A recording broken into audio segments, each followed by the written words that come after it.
50 का नोट। एक व्यक्ति ऑफिस में देर रात तक काम करने के बाद थका हारा घर पहुंचा।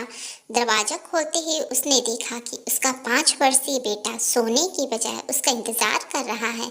अंदर घुसते ही बेटे ने कहा, पापा क्या मैं आपसे एक क्वेश्चन पूछ सकता हूँ? हाँ हाँ पूछो, क्या पूछना है? पिता ने कहा, बेटा पापा आप 1 घंटे में कितना कमा लेते हैं? इससे तुम्हारा क्या लेना देना? तुम ऐसे बेकार के सवाल क्यों कर रहे हो? पिता ने झुंझलाते हुए उत्तर दिया, बेटा मैं बस यूं ही जानना चाहता हूँ, प्लीज बताइए कि आप 1 घंटे में कितना कमाते हैं? पिता ने गुस्से में उसकी तरफ देखते हुए कहा, 100 रुपए। अच्छा, बेटे ने मासूमियत से सर झुकाते हुए कहा, पापा क्या आप मुझे 50 रुपए उधार दे सकते हैं? इतना सुनते ही वह व्यक्ति आग बबूला हो उठा। तो तुम इसलिए ये फालतू का सवाल कर रहे थे ताकि मुझसे पैसे लेकर तुम कोई बेकार का खिलौना या उटपटांग चीज खरीद सको? चुपचाप अपने कमरे में जाओ और सो जाओ। सोचो तुम कितने सेल्फिश हो। मैं दिन रात मेहनत करके पैसे कमाता हूँ और तुम उसे बेकार की चीज़ों में बर्बाद करना चाहते हो। यह सुन बेटे की आंखों में आंसू आ गए और वह अपने कमरे में चला गया। व्यक्ति अभी भी गुस्से में था और सोच रहा था कि आखिर उसके बेटे की ऐसा क्या करने की हिम्मत कैसे हुई।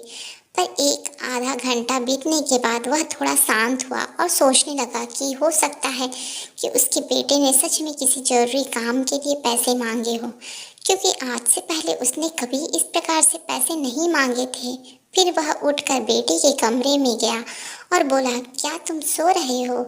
जवाब में आया, नहीं, मैं सोच रहा था कि शायद मैंने बेकार में तुम्हें डांट दिया। दरअसल दिन भर के काम में मैं बहुत थक गया था। व्यक्ति ने कहा, आई एम सॉरी, ये लो अपने 50 रुपए। ऐसा कहते हुए उसने अपने बेटे के हाथ में 50 की नोट रख दी। थैंक यू पापा, बेटा खुशी से पैसे लेते हुए कहा और फिर वह तेजी से उठकर अपनी अलमारी की तरफ गया। वहाँ से उसने ढेर सारे सिक्के निकाले और धीरे धीरे उसने गिनने लगे। यह देख व्यक्ति फिर से क्रोधित होने लगा, जब तुम्हारे पास पहले से ही पैसे थे तो तुमने मुझसे और पैसे क्यों मांगे? क्योंकि मेरे पास पैसे कम थे, अब पूरे हैं। बेटे ने कहा, पापा अब मेरे पास 100 रुपए हैं, क्या मैं आपका 1 घंटा खरीद सकता हूँ? प्लीज़ आप ये पैसे ले लीजिए और कल से घर जल्दी आइए। मैं आपके साथ बैठकर खाना खाना चाहता हूँ। दोस्तों, इस तेज़ रफ्तार की दुनिया में कई बार खुद को इतना बिजी कर लेते हैं कि उन लोगों के लिए ही समय नहीं निकाल पाते जो हमारे जीवन में सबसे ज़्यादा इम्पोर्टेंस रखते हैं। इसलिए हमें ध्यान रखना होगा कि आपाधापी में भी हम अपने माँ बाप, जीवन साथी, बच्चों और अभिन्न मित्रों के लिए समय निकालें, वरना एक दिन हमें भी एहसास होगा कि हमने छोटी मोटी चीज़ें पाने के लिए कुछ बहुत बड़ा खो दिया है।